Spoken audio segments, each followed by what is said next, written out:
Andito na naman tayo sa nagbabagang showbiz balita. Panoorin natin ang video ni Heart Evangelista kung saan ay namigay siya ng tulong sa mga nasalanta ng bagyong Karina sa Metro Manila. Panoorin natin ang video nila.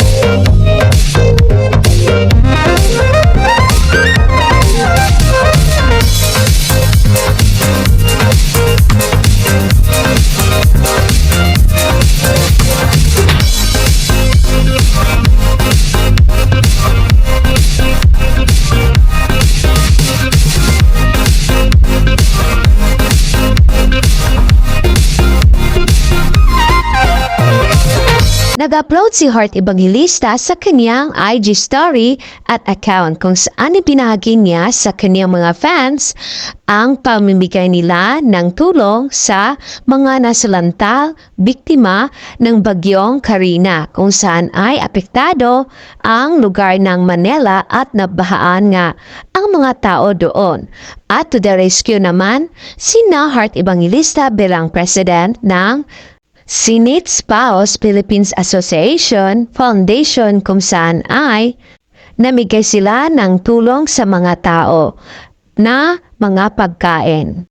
Masayang-masaya nga ang mga tao sa ginawa nila Heart Evangelista at isa na nga siya sa mga nanguna sa nasabing pamimigay ng pagkain. Panoorin natin ang kabuuan na nasabing video ni Heart Evangelista at huwag kalimutang maglagay ng komento sa video na ito. Thank you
sa panonood sa nasabing video ni Heart Evangelista sa pamimigay ng mga pagkain sa nasalanta sa bagyong Karina. And for more showbiz update, don't forget to like, subscribe, and share.